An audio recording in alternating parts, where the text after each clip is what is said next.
Let's see who's sponsoring tonight's Hazmat Guys Roundtable.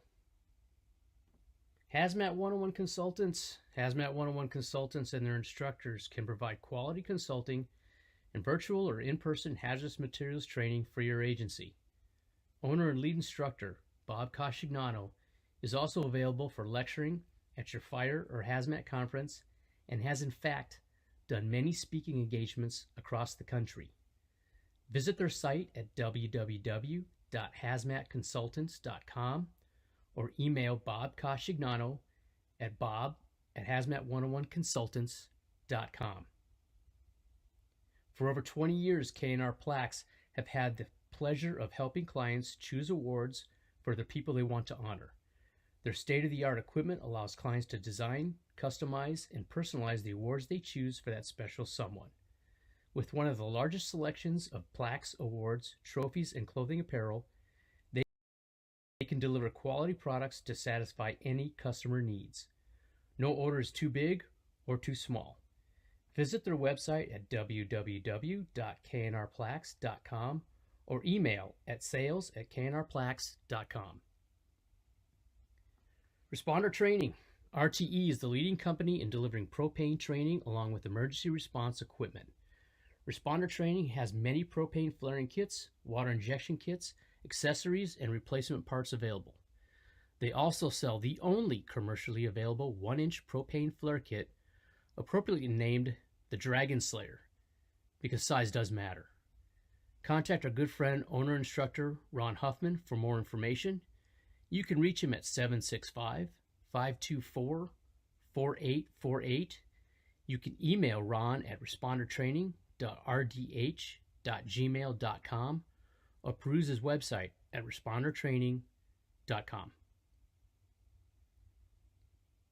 If you'd like to sponsor the show and help keep live hazmat conversations coming in the future and help send at least one lucky participant to a national level hazmat conference, send an email to bob@thehazmatguys.com and he'll send you the information. Thanks a lot. Now on with the show.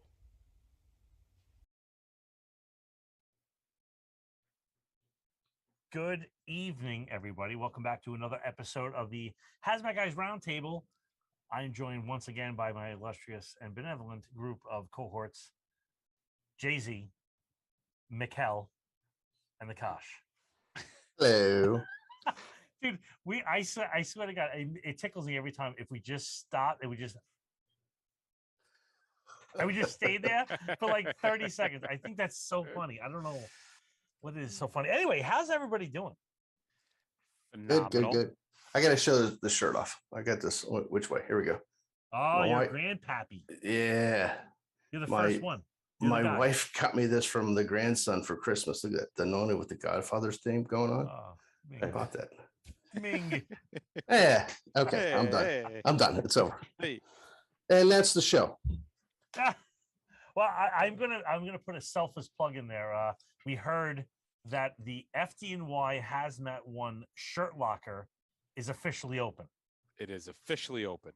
So if anybody wants to get their swag on and get what the pros wear, that's the slogan. I think it's pretty whatever. Anyway, you can go there. The FD it's www.fdnyhazmat1.com and pick up all your swag. And I will even kiss each shirt that goes out.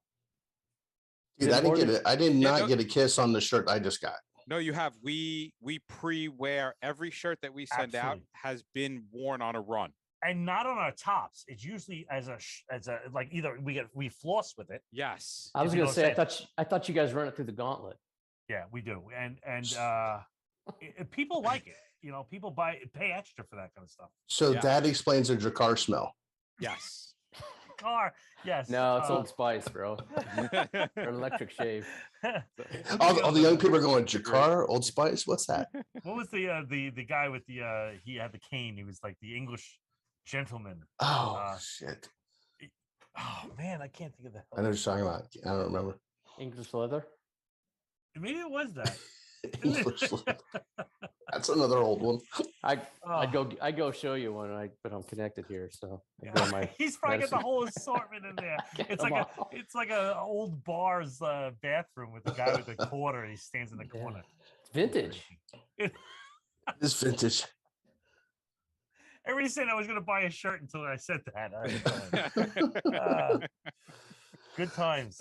So, I think we have a pretty interesting show. We have this is a multimedia show. We're going to put a little stress on our producer, which is, for those of you who don't know, Ben Herskowitz, the one and only, the guy behind the scenes, the guy that makes it all happen.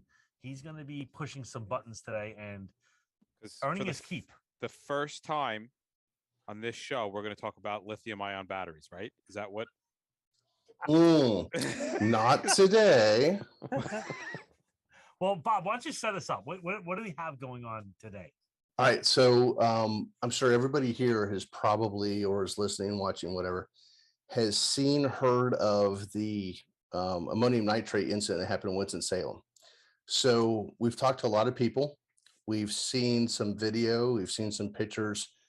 So we're going to show some of the pictures tonight and kind of go over it. But one of the things I think this should emphasize, because if you don't know the history or a little bit of history, in 2013, there was a fertilizer fire in West Texas, and it killed 12 volunteer firemen. And if you looked at the report from that, a lot of it fell back to lack of training, hazmat training, lack of pre-fire plans, and just a lack of incident command, lack of everything, quite honestly. So here was an incident that they had a fertilizer fire. It came in as a commercial structure fire in Winston-Salem involving a fertilizer company. And on arrival, the first due engine company had heavy fire and smoke shown and requested a second alarm right off the bat. So that kind of goes back to your basic firefighter procedures, as far as if you think you're going to need it, call for it. You can always turn it back. Well, they obviously knew they needed it, so they called for it right away. And kudos to the battalion chief, because when he arrived on scene, he went defensive right off the bat. What I think we fail to realize in, us as hazmat technicians, we kind of get it, especially, some that have come up through the ranks and you get promoted, you go from fireman up to whatever. And me as a company officer, when I was a lieutenant on hazmat, it made me, in my opinion, a little bit better company officer, because I didn't see things as just a fire lieutenant. I kind of always had the hazmat component in the back of my head. And a lot of people forget about that. And I think in today's era in which we live in, and the things that are the way they're made and whatnot, we need to start thinking a little more hazmat than just, oh, it's a structure fire. Obviously, this was a fertilizer plant, which had the components of it and the potential for a huge explosion. If we can cue up the first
Yeah. Yeah, take the picture away. See if it. Yeah, go back to the original scene. That should bring the volume back. There we go. Yeah. So while he. Yep, sounds back. Yeah. Okay. I'm gonna text. I know how to fix that. Go ahead. Keep going. Okay. So I'll go back to where we were talking about people arriving on scene. So one of the things that first responders don't realize, and one of the things we talk about in our class, if you didn't hear this earlier, was that we give them a tractor trailer and we say, okay, give me a size up. And they say, we got one tractor trailer with heavy smoke and fire showing. And what they see is a white cloud with a little orangish tinge to it. And the whole premise of it is we got to get out of we got to get out of saying it's smoke and more of we have a vapor, we have a cloud. Because what do all firefighters think of when they hear smoke? We got a fire. They don't even think of hazmat, especially when they see orange. They think fire, when really it's a chemical component of what's burning. Mm-hmm. So we kind of need to look at what we're dealing with and size it up a little bit better. And what they did here was they realized, hey, this place has thousands and thousands of pounds of ammonium nitrate, huge chance for explosion. And what are we going to evacuate and so on? You know, just to bring that back, ammonium nitrate as a commodity, or not even a commodity. I don't want to say it as a commodity, but there's two rather recent occurrences of ammonium nitrate in the United States, well, on the globe, where we'll say 1995, Timothy McVeigh in Oklahoma City, which, if memory serves, was about a ton, 2,500 pounds or so, with nitromethane, I believe was the thing. Again, I'm doing this off the top of my head, but recently, and I'm going to say this is about a year and a half, maybe 2 years ago, is Beirut. Yeah. Beirut was like 27,000 pounds. 27 tons? 27 tons. I think it was tons. Sounds, yeah, I think and you're it was right. like, it was a minor nuclear explosion, basically. It was equivalent of that. That's insane stuff. So, like, you know, when we're talking about ammonium nitrate, we're talking about there's a lot of potential in that because, first off, it's a nitrate. Right. Right. I mean, nitrogen bonds that want to get to a lower state of energy have a lot of energy. What the hell is the one? As azide, I think, is the most explosive nitrogen compound on the planet. Yeah, it's like just nothing but nitrogen. It's just nitrogens and like super high level stuff. And if you even talk about it badly in another room, it'll blow up. Like, it's crazy. But ammonium nitrate is not bad unless you start instigating. You start poking that puppy. Right. Poking the bear. Poking the bear.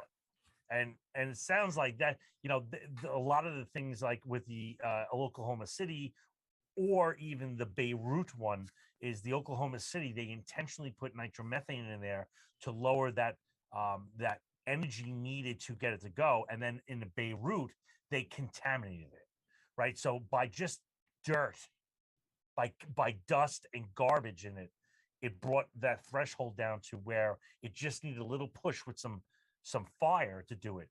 Yeah, because once it hits that decomposition rate, it can react with itself. And you'll see those clowns.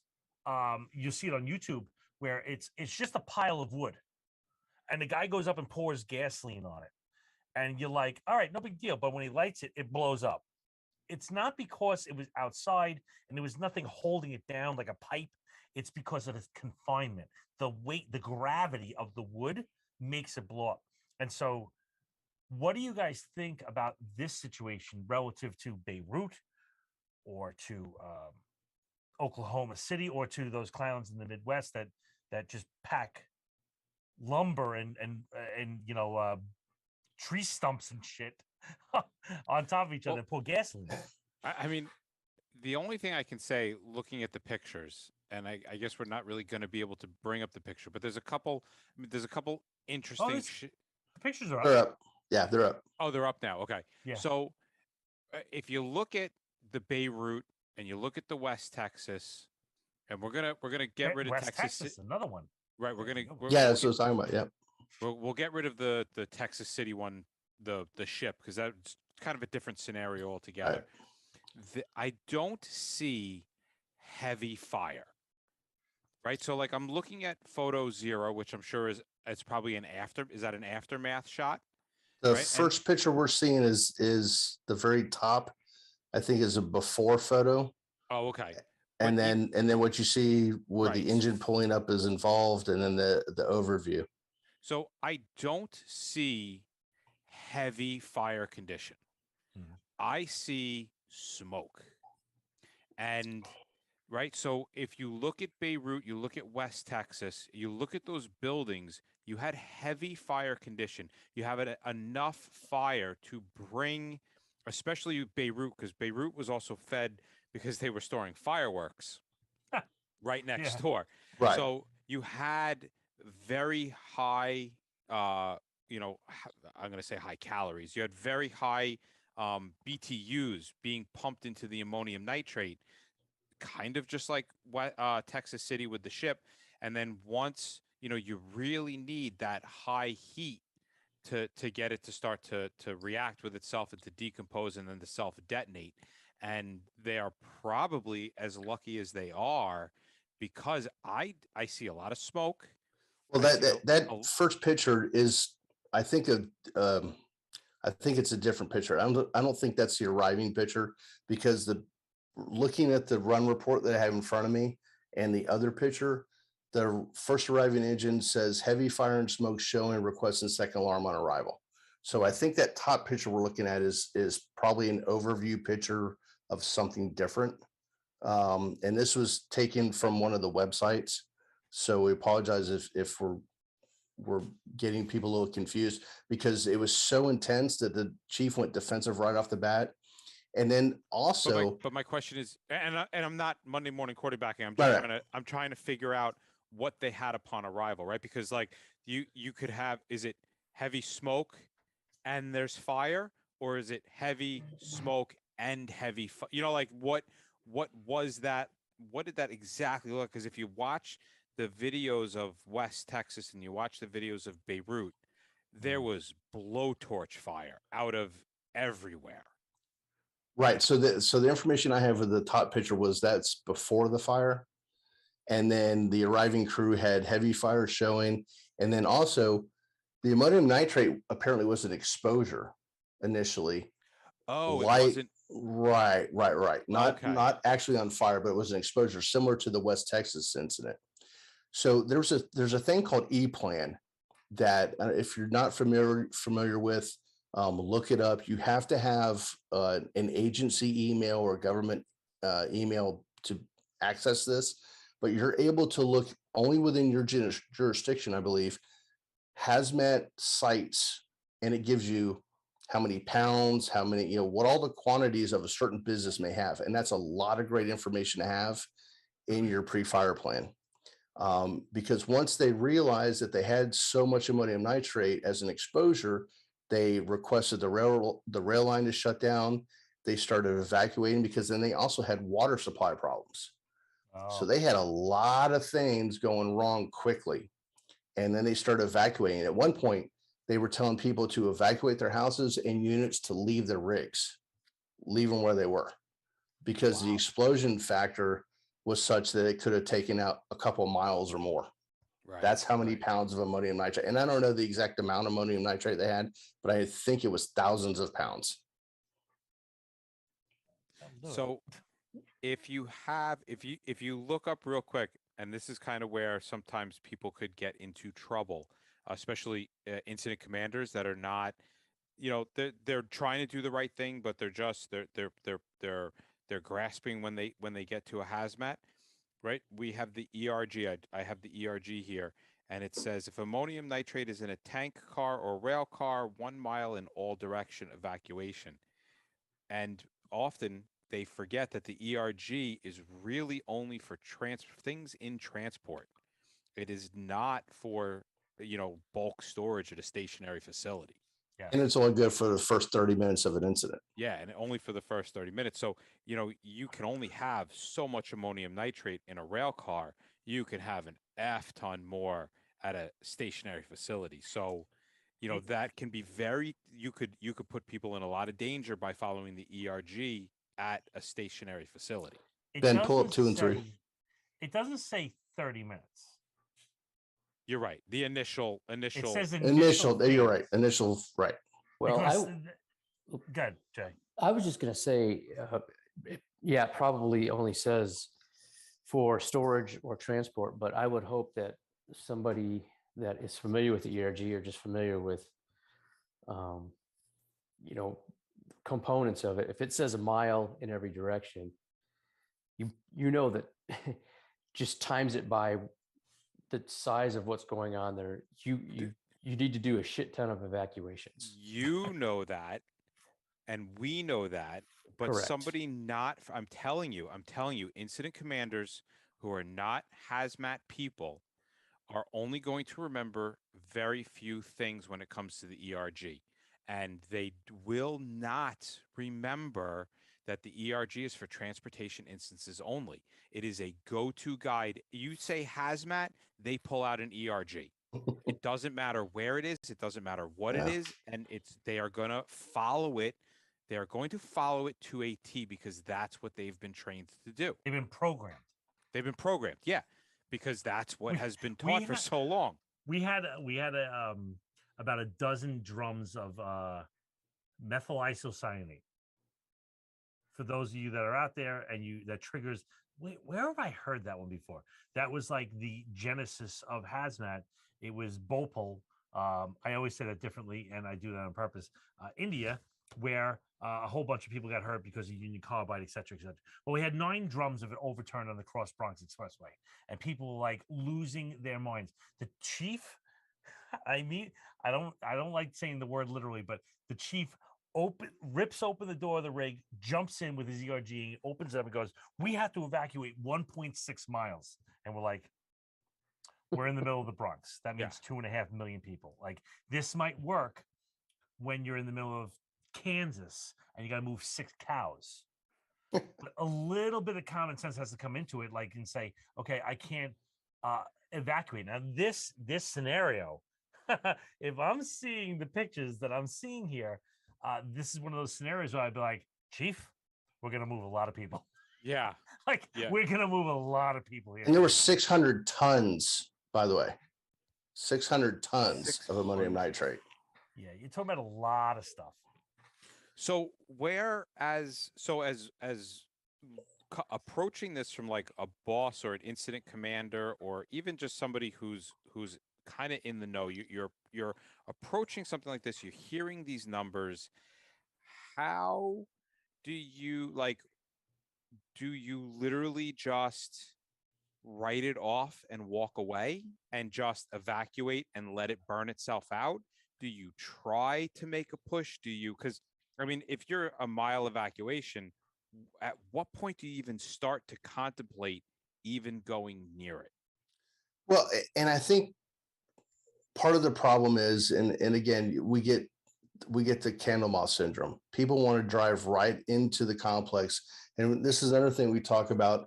You have a lot of these places that are fenced off, and we'll get companies that'll pull right up to the building, the address, the smoke's coming, whatever, instead of staging outside the complex and gathering information, and they're putting their crew and everybody at risk. Now, first off, we all knew the job was dangerous when we took it. However, there's things we can do to minimize those risks. And I don't think we should pull in directly into some of these places. One of the instances we had was we had a place that put all kinds of compressed cylinders, and we had a fire and they were shooting off all over the place. We had a company pull right up into it. At some point you got to say, hey, you know what? Maybe we just need to back up, and what's our number one priority? Life safety, and take care of that right off the bat.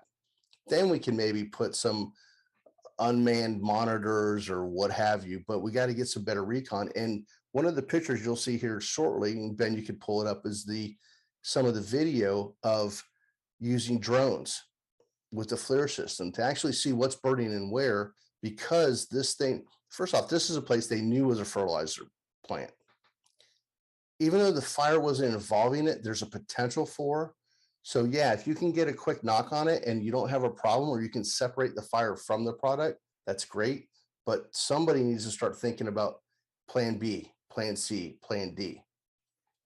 Well, I was going to mention that I don't imagine this thing grew up overnight. So I would suppose that they had some sort of intel on what they have, especially for the first two companies, where their water supplies are, and then kind of a map of the area, and then strategize what you would do. Hey, if this thing is burning here, we can set up here, cut it off here. But it goes back to pre-planning. You know, I mean, but that's assuming that you're even, right? So you see, that's what I mean. Like at what, yes, okay, there's pre-planning for the building and attack, but at what point do you even say, okay, I'm comfortable going in for an attack? Well, go ahead, Jeff. No, I was just gonna say I agree with that. That's really hard to say because this particular plant will be different than another particular plant. Right. But if you're gonna go in and you're gonna go, hey man, if it's right here, we can take care of this. But if it's getting over here, you know, we're just gonna write it off and move out. But I think it seems to me that there's been enough of these. I mean, they're not all the time, but there's been enough of these that they probably should. If you're a fire company and you deal with this, you better get your, know what you're dealing with, and talk to your chiefs, talk to your companies, and try and pre-plan for this stuff. Yeah. One of the things, and I mentioned e-plan earlier, unfortunately, there's a lot of people that don't even look at what e-plan is. Or they don't look, everybody's got, almost everybody, I would think, has a terminal, some type of computer system in their cab where you can pull up pre-fire plan stuff, and you may not, but that, I think, is inherent upon you to go out and look at your first two area and find out what's there. Me, if I pulled up to something like that, the very first thing I would do as I pulled up is get with whoever's on premise and go, where's it burning? Where's my hazard? And then I would make the decision, okay, am I going to stretch a line in there to separate the fire from the bad stuff, so to speak? Or, hey, we need to back everybody out. If this engine company, and again, we're not second guessing anybody by any means, if this engine company pulled up and he said he's got heavy fire and smoke showing, according to the report I'm looking at, I'm thinking we got a pretty big deal here, and we might need to start looking at plan B and C, boys. Yeah, and that's kind of the discussion I just wanted to get rolling, was like, how do you start to do that? How do you, like you pull up, you see all this smoke. If you're at a place that has limited manpower, at what point do you write off the facility and say, I need my manpower to be evacuating downwind of the plume? Right. There's so much, back and forth where you're like, listen, a little bit of this stuff I'm supposed to evacuate a mile. Exactly. I got a little bit more than a little bit.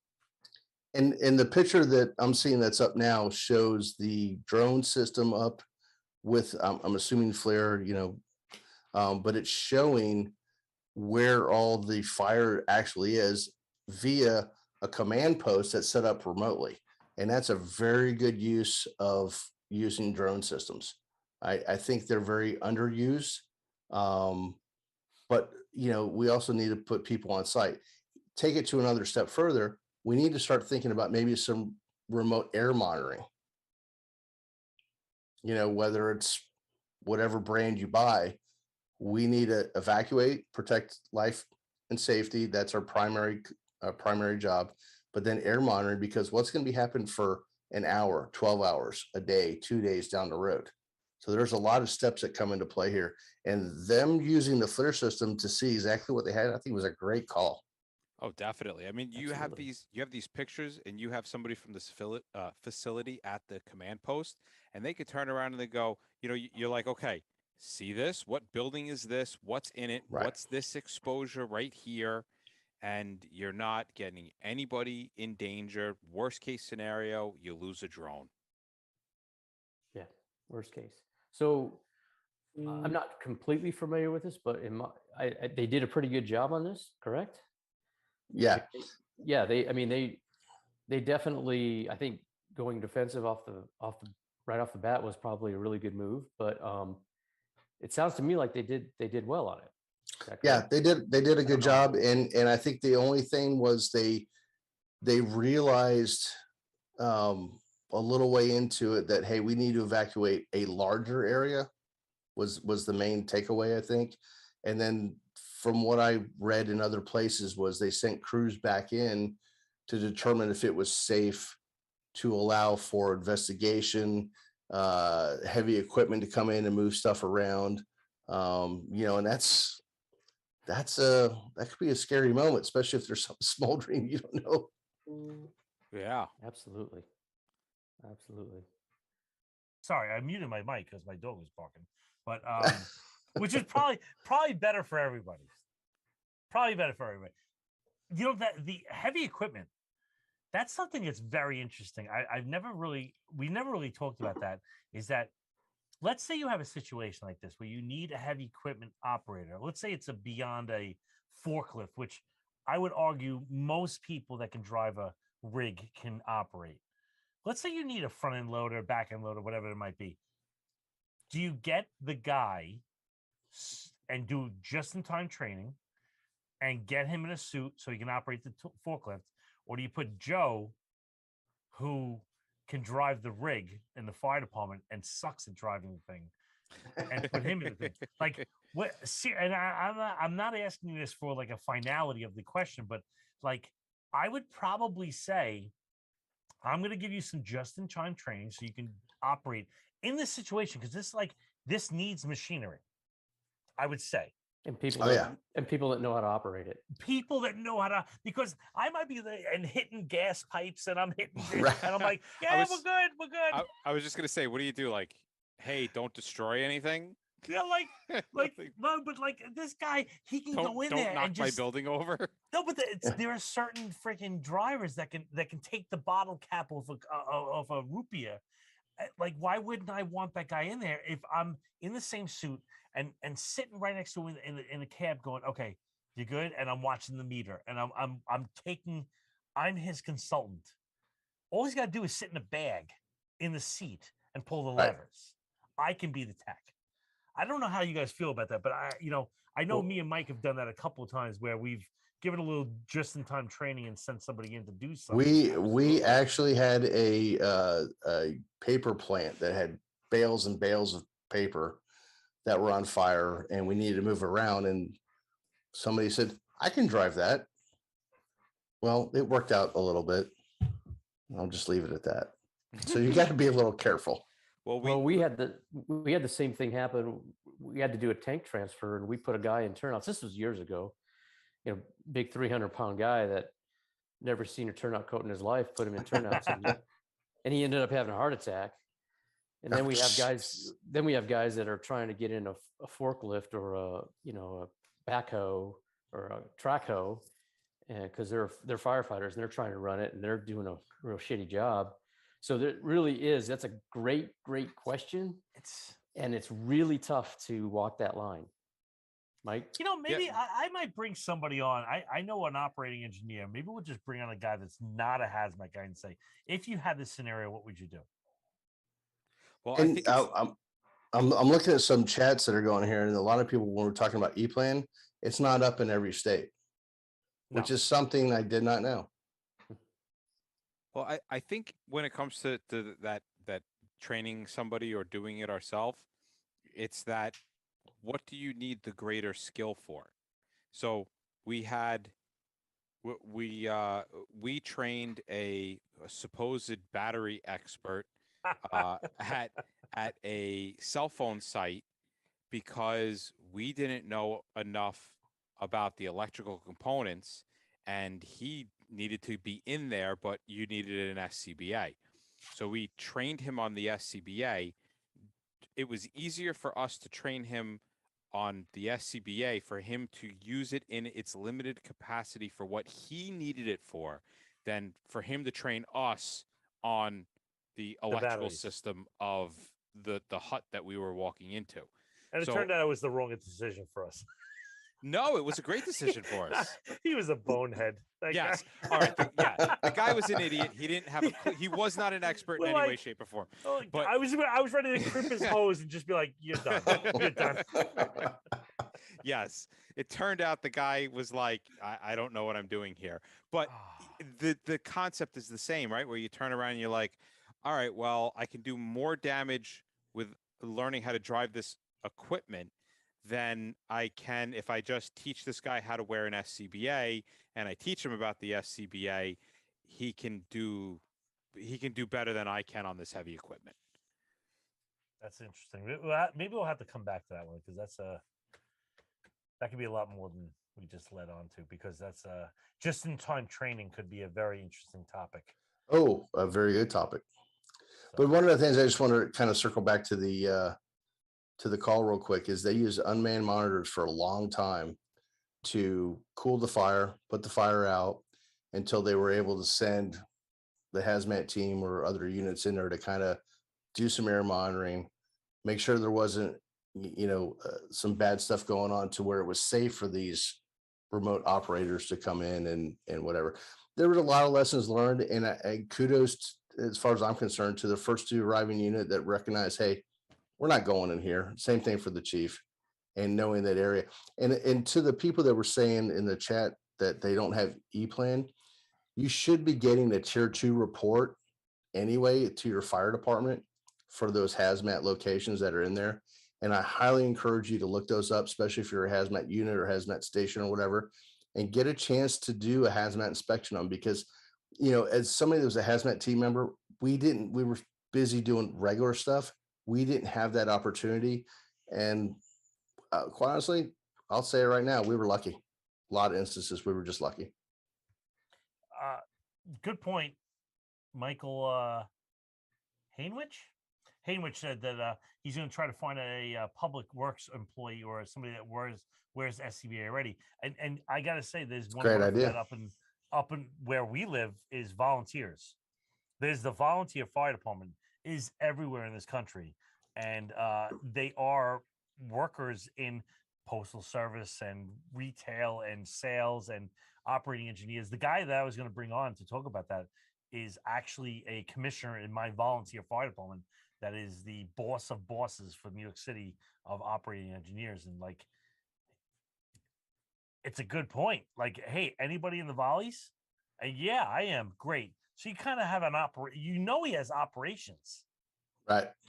I can train you in suits real quick, and he understands the thought process. That's a great point. Michael, hello from Temple Mike. All right. Ooh, Temple Mike. I like Hi, Temple Temple Mike. Mike. I like that. Temple Mike. That's got a great sound. Temple Mike. I like it. Temple Mike. Yeah. Yeah, so they require tier 2 program to report a large quantity of generators or store an EHS. That's good stuff. So this is interesting. Good one. Yeah. Quick synopsis of a big incident that actually lasted days. Very good stuff. Kudos to the crew. Absolutely. I think you had Greensboro, Winston-Salem. I mean, there was this thing went like 6-7 alarms. It was a big deal. That's crazy. So, well, with that said, thank you guys for showing up tonight. Thank you everybody out there that's showing up tonight. And we will catch you next. No, I can't say catch you. You can't say it. It just doesn't work out. See